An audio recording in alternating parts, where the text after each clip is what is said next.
Assalamualaikum warahmatullahi wabarakatuh. Saya akan presentasi untuk tugas UAS kewirausahaan. Sebelum melakukan presentasi, saya akan memperkenalkan diri saya. Nama saya Hairul Hidayat dengan nomor NIM 2002 10 15 kelas 6C. Saya akan presentasi berjudul motivasi. Pengertian motivasi. Keberhasilan merupakan sebuah output dari proses yang berkesinambungan dan akumulasi berbagai faktor pendorong. Menurut Basit 2000, keberhasilan seseorang terkandung dari berbagai faktor. Berbicara tentang motivasi, maka akan muncul suatu pemahaman bahwa makna itu akan mengaruh kepada suatu kebutuhan yang harus dipenuhi sehingga akan mendapatkan kepuasan. Karena adanya kebutuhan itu, maka menimbulkan suatu dorongan atau usaha yang terwujud dalam suatu perilaku tertentu.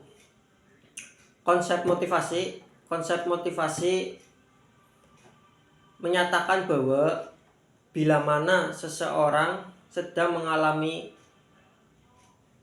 motivasi atau sedang yang tidak seimbang, artinya dia sedang berada dalam state of disequilibrium. Tetapi sebaliknya, bila mana apa yang menjadi dorongan itu sudah diperoleh berapa di tangannya dan mendapat kepuasan dari padanya, maka dikatakan bahwa orang itu akan memperoleh satu keadaan seimbang. Ia sudah berada dalam a phase of equilibrium. Lanjut, segi lingkungan faktor. Terdapat faktor-faktor yang menyebabkan seseorang bermotivasi, yaitu faktor intrinsik dan faktor ekstrinsik. Faktor intrinsik berasal dalam diri seseorang berupa sikap, harapan, cita-cita, dan disposisi kebutuhan yang berkembang. Sedangkan faktor eksternal adalah desakan dari luar yang menyebabkan seseorang bermotivasi. Lanjut, kebutuhan. Needs merupakan kebutuhan-kebutuhan yang terdapat dalam diri seseorang yang harus dipenuhi. Lanjut, dorongan. Ketika kebutuhan tersebut muncul, maka fenomenanya tampak pada dorongan. Drive yang menyebabkan seseorang melakukan suatu tindakan. Lanjut lagi, tujuan. Akibat dari tindakan tersebut, maka tujuan yakni memuaskan kebutuhan dipenuhi. Dari uraian di atas, maka motivasi merupakan upaya individu dalam memenuhi kebutuhannya. Selama kebutuhan tersebut belum terpenuhi, maka dorongan untuk melakukan sesuatu terus dilakukan. Lanjut lagi, berdasarkan uraian tersebut, maka dapat disimpulkan motivasi adalah dorongan dari diri seseorang untuk melakukan suatu tingkah laku tertentu karena dikehendaki. Motivasi adalah dorongan yang meliputi jiwa dan jasmani untuk melakukan suatu tindakan tertentu. Terus, motivasi merupakan sesuatu yang menimbulkan semangat atau dorongan kerja Terus motivasi adalah suatu yang melatar belakangi individu untuk berbuat supaya tercapai tujuan yang dikehendaki. Satu lagi, motivasi adalah suatu proses yang mempunyai tenaga dan tujuan tertentu. Lanjut ada ciri-ciri individu bermotivasi berprestasi, diantaranya ada 6. Yang pertama, 1. Self confidence, percaya akan kemampuan sendiri. Nomor 2-nya originality, mempunyai daya kreativitas yang tinggi, selalu ingin berbuat sesuatu dengan aslinya. Nomor 3, people oriented, tidak memperalat orang lain, terbuka terhadap kritikan, tidak menyalahkan orang lain. Nomor 4-nya task result oriented, berani mengambil resiko terhadap apa yang telah diputuskan, semangat tinggi untuk menyelesaikan tugas. Nomor 5, future oriented, mempunyai daya antisipasi yang tinggi, mempunyai analisa. Yang terakhir nomor 6, risk taker, menyenangi tugas yang menantang, tidak cepat menyerah. Lanjut, ada sikap dasar motivasi berprestasi. Ada 15 poin. Yang pertama, senang menghadapi tantangan yang beresiko sedang. 2. Tanggung jawab pribadi tinggi. 3. Ingin belajar dari pengalaman. 4. Pengalaman dijadikan sebagai umpan balik. Nomor 5. Adanya perasaan dikejar waktu. Nomor 6. Mempunyai situasi yang majemuk. Nomor 7. Mampu menerima kegagalan.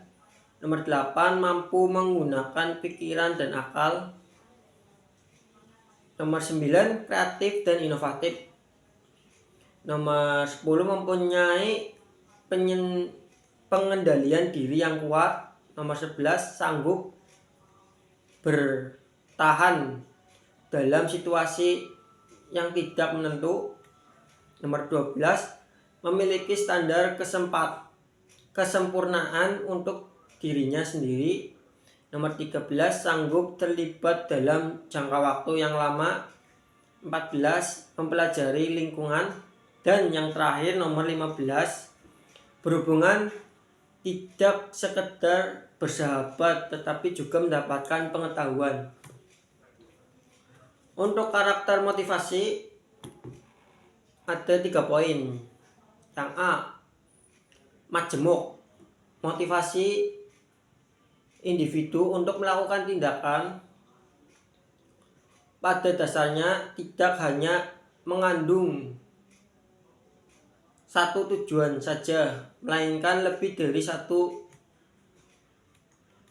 tujuan. Oleh sebab itu, ada banyak tujuan yang ingin dicapai oleh individu karena adanya motivasi ini. Terus poin yang B, dapat berubah-ubah karena adanya keinginan yang bermacam-macam. Maka hal ini pun akan berpengaruh terhadap motivasi yang dimiliki oleh individu. Bila saja suatu ketika ia menginginkan kenaikan gaji, tetapi di lain kesempatan ia ingin karirnya naik. Ya, yang terakhir poin C, berbeda untuk setiap individu. Pada dasarnya tidak ada persamaan motivasi antara individu yang satu dengan yang lain. dua individu yang sama-sama melakukan dua tindakan tertentu.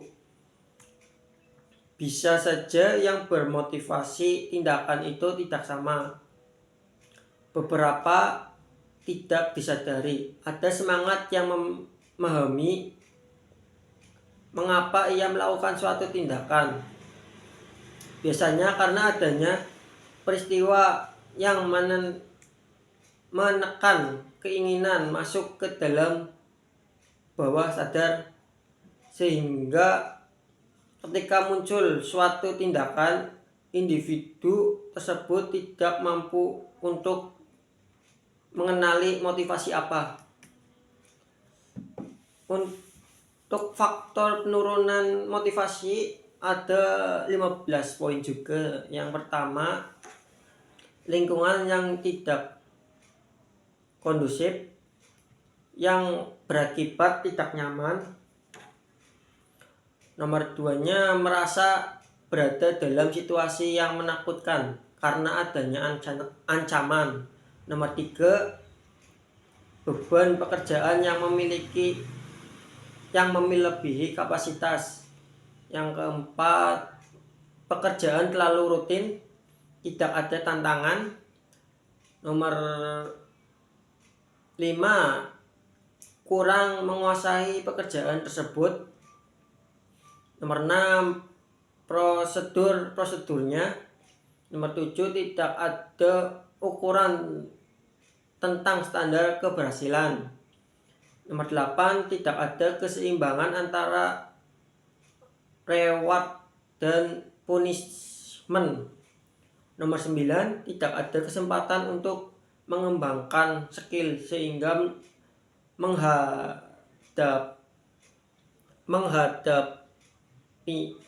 menghadapi pekerjaan. Nomor 10, baru menjadi sulit. Nomor 11, berada di lingkungan kerja yang baru.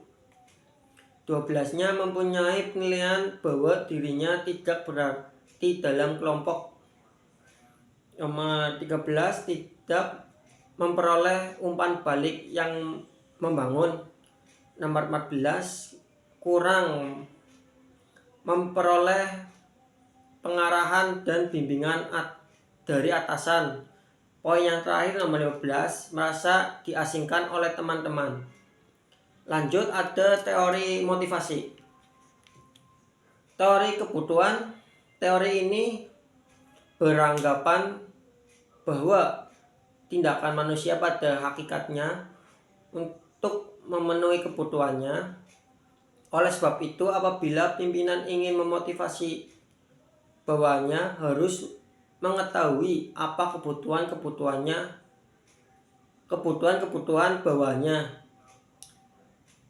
Maslow, salah seorang yang mengkaji teori kebutuhan, berpendapat bahwa kebutuhan yang diinginkan seseorang berjenjang, artinya bila kebutuhan yang pertama telah terpenuhi, maka kebutuhan tingkat kedua akan menjadi yang utama. Mengkaitkannya dengan faktor lingkungan. Sebaiknya bila pegawai itu puas, hal tersebut selalu dihubungkannya dengan pekerjaan itu sendiri. Terus ada teori motivasi instrumental.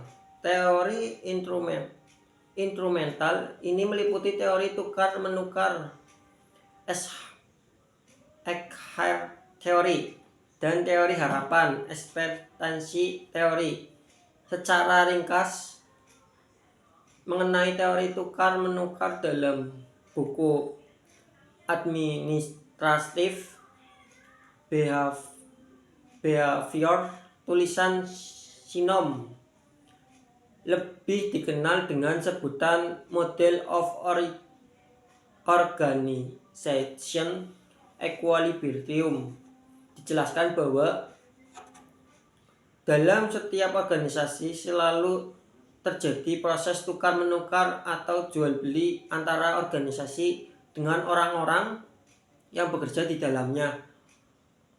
Orang-orang menyumbangkan pengetahuan kepada organisasi dan organisasi memberi imbalan atau menukarnya dengan gaji atau upah hasil produksi organisasi, baik yang berupa barang ataupun jasa, kemudian dijual. Hasil penjualan merupakan pendapatan organisasi. Dari pendapatan inilah organisasi memberikan imbalan kepada pegawainya. Lanjut, ada pendekatan dalam motivasi kerja. Secara teoritis, motivasi merupakan suatu proses dalam diri seorang yang dipengaruhi oleh faktor-faktor, baik faktor fisiologis maupun faktor psikologis yang menggerakkan perilakunya untuk mencapai hasil atau tujuan tertentu. Dalam pandangan sistem, motivasi terdiri dari 3 komponen dasar yang saling berhubungan dan saling berinteraksi, yaitu komponen kebutuhan needs, dorongan drive, dan komponen imbalan incentives. Kebutuhan merupakan suatu yang menyebabkan terjadinya ketidakseimbangan dalam diri seseorang, baik yang bersifat fisik maupun psikis. Dorongan merupakan suatu kekuatan jiwa yang menggerakkan seseorang untuk bertindak dalam memenuhi kebutuhan yang diinginkannya. Sedangkan imbalan merupakan tujuan yang telah dicapai sebagai hasil tindakan atau perbuatan tersebut. Terus ada teori proses motivasi kerja. Teori proses lebih ditekankan pada pengkajian bagaimana motivasi itu bisa terjadi. Di antara teori yang relevan diantaranya ialah teori pengharapan, ekspektasi teori dari Viktor Fromm dan teori Porter-Lauper. Teori Fromm sebetulnya merupakan pengembangan dari teori Krugh-Levin dan Edward Tolman. Teori Fromm menunjukkan sejumlah variabel yang dikenal dengan VIE, valence, instrumentality, dan expectancy. Valensi berkaitan dengan kadar kekuatan keinginan seseorang terhadap hasil tertentu. Indikasinya mencakup nilai, upah, sikap, dan kegunaan hasil. Nilainya bisa bersifat positif dan negatif. Positif apabila hasilnya disenangi, sebaliknya hasil yang dihindari atau dibenci tersebut valensi negatif. Instrumentalitis berkaitan dengan hubungan antara hasil tingkat pertama dengan hasil tingkat kedua dan hubungan antara prestasi dengan imbalan atau pencapaian prestasi tersebut. Berhadapan adalah suatu keyakinan bahwa suatu usaha akan menghasilkan suatu tingkat prestasi tertentu. Teori ini menunjukkan bahwa tingkat pengharapan berkisar antara 0 sampai 1. Lanjut, ada motivasi dalam meningkatkan kinerja dan produktivitas. Ada 3 poin. Yang pertama poin secara konseptual, kinerja merupakan terjemahan yang paling dianggap sesuai dari istilah performance. Juga diartikan untuk kerja atau melaksanakan kerja atau pencapaian kerja atau hasil kerja atau untuk kerja atau menampilkan kerja.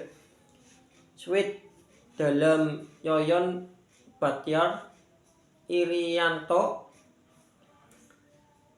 menyatakan bahwa performance atau kinerja adalah output derived from processes human of outher wish. Jadi dikatakannya bahwa kinerja merupakan hasil kerja dari suatu proses. Artinya hasil kerja yang dicapai oleh seseorang pegawai dalam melaksanakan tugas yang dibebankan kepadanya berdasarkan definisi di atas, dapat disimpulkan bahwa kinerja merupakan untuk kerja seseorang dalam melaksanakan tugas-tugas yang telah dipercayakan kepada sesuai dengan fungsi dan kedudukannya. Poin nomor 2, kinerja yang baik dapat dipengaruhi oleh kemampuan dan motivasi. Sebab kemampuan tanpa motivasi atau motivasi tanpa kemampuan, keduanya tidak dapat menghasilkan output yang tinggi. Untuk memperjelas ungkapan tersebut, McIver dan Poffenberger menggambarkan secara matematika, yaitu ability kali motivation sama dengan job performance. Poin nomor 3, berdasarkan rumus tersebut dapat dikatakan bahwa kinerja merupakan hasil perkalian antara kemampuan dan motivasi. Kemampuan merupakan hasil perpaduan antara pendidikan, pelatihan, dan pengalaman. Sedangkan pengertian motivasi diantara sebagai suatu daya pendorong, driving force, yang menyebabkan orang berbuat sesuatu. Kemampuan personil erat kaitannya dengan cara mengadakan penilaian terhadap pekerjaan seseorang, sehingga perlu diterapkan standar performance. Sekian presentasi dari saya. Wassalamualaikum warahmatullahi wabarakatuh.